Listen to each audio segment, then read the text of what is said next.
everything about the 2023 Hector is big. It's big on size. The grille is the largest possible in the segment. On the inside, you have the largest screen for a car made in India, and of course, it continues to be big on space and big on the comfort levels. Now, a few weeks back, we got you a detailed walk-around review discussing the changes made to the car in terms of the design, the features, the software, and so on. The link to that video is currently on the screen as well as in the description section below. So why the car again? Well, we are finally driving it. It is the Petrol CVT version, and we want to tell you if it's still big on the recommendation list or not.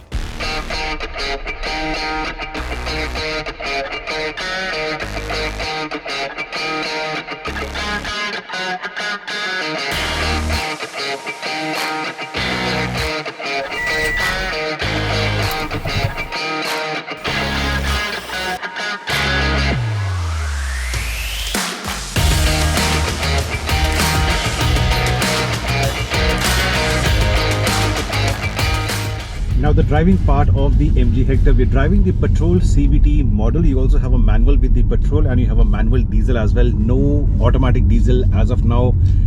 I don't know why. Anyways, with the Petrol CVT, it's a sorted combination for urban runs. You had the DCT earlier, the dual clutch transmission earlier with the turbo petrol, but that was known to sip a lot of petrol. So they have discontinued that. You only have the CVT now. Been driving this since morning from my home to Gurugram and then back towards West Delhi. So initial feedback is wow. The part throttle response works very well. It's a smooth engine. The NVH levels are superb. So driving normally with the flow of traffic, the cabin remains super silent. Ample punch to overtake cars and slow moving traffic, not an issue. Also pedal to metal, the typical CVT rubber band effect is there very much, but at the same time the engine, in spite of being only 1.5 liters, it corresponds very well in terms of the punch even at higher speeds. For example, from 80 towards 120, 130, this is how quick the Hector is coming up on your screen.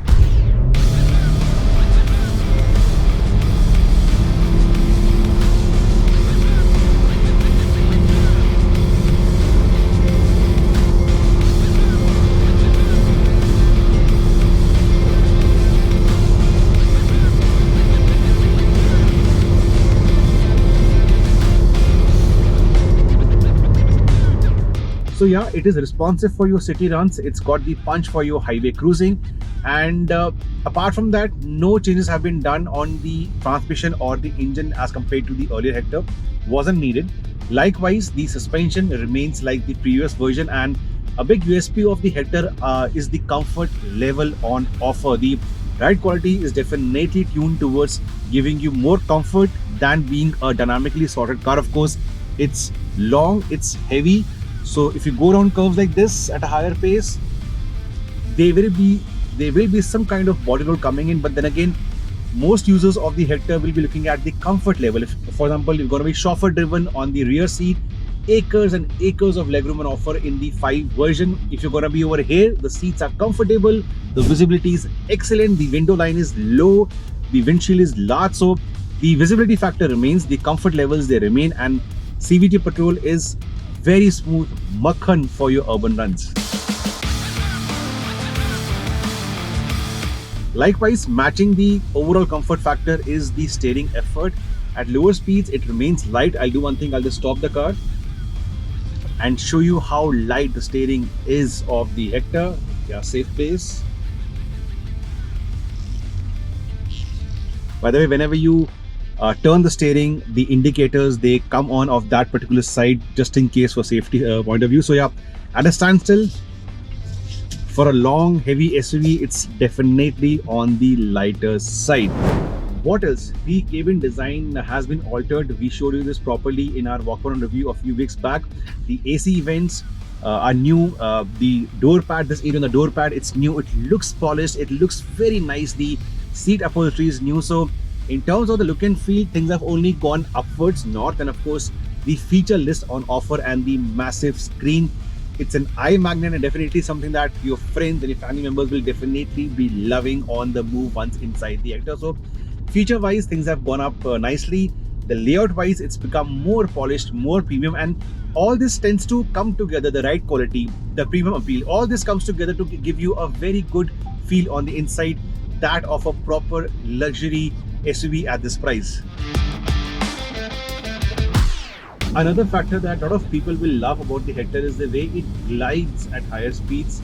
At triple digit speeds, if the road is nice enough, the ride quality just amazes you a lot. And even over undulations, the way the Hector flows, I told you it's not about dynamics, but it's about the comfort level that this SUV does in a very, very nice manner. By the way, the earlier Hector used to come with a hybrid petrol setup with a proper 48 volt hybrid setup. That is no more available. So you only have the normal turbo petrol with manual and the turbo petrol with the CVT. What has come inside is ADAS, level 2 of ADAS, 11 important features. In my books, most importantly, two things will keep you happy. A is the adaptive cruise control.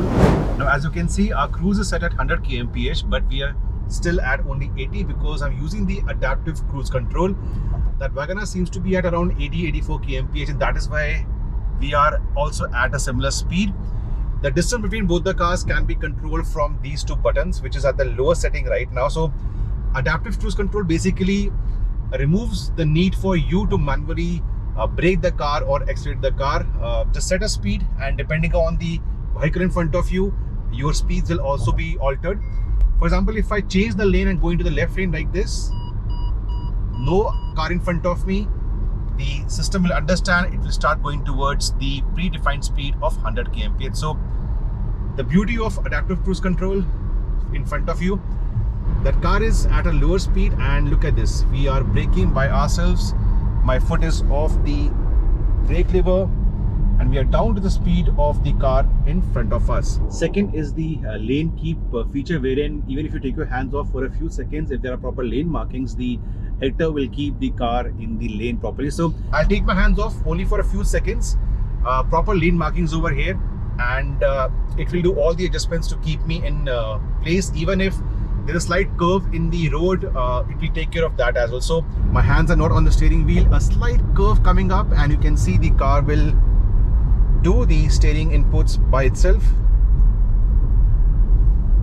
So these few things, the adaptive cruise control, the lane assist or the lane keep, they actually do a lot in terms of helping you during longer drives. Now with so many sensors in place, a cool feature on the display is that it shows you if it's a car or a two-wheeler or a truck in front of you. For example, on the left side, a truck is coming up, it will show it's a truck, and later on there's a motorcycle in front of me, it shows it's a motorcycle. So it actually shows different icons depending on the size or shape of the vehicle in front of you. And that brings us to the end of the review and my verdict on the MG Hector. Now in the starting of the video, I'd asked the question, is this still a highly recommended car from 91 wheels? Well, I see two main shortcomings with the updated Hector.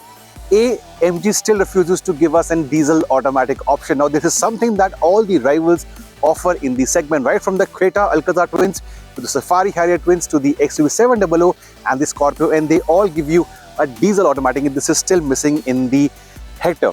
Second shortcoming, the spread of gearbox and engine options is not even in the whole lineup. For example, in the base variant, I cannot buy the diesel manual. Likewise, the top end is only reserved for the CVT petrol, not for the manual petrol, not for the diesel. So I think MG should work on giving an even spread of gearbox and engine options in the variant lineup. And secondly, please try to get the diesel automatic for the Hector. But apart from this, the updated design, even if at a louder angle, the feature list, the safety parameter, the ride and comfort parameter, this one ticks all the right boxes in a good way. Yes, it's a heavy car, so it's not that fuel efficient from the petrol, but that's expected from a heavy SUV. So at the end of the day, do we still recommend the Hector to you? Well, definitely yes. At the same time, if you're looking for alternatives, we have a lot of videos on the channel from the Scorpio N to the XUV700 and so on. All those videos are currently in the description section below. So after this video, do not forget to check out those videos as well.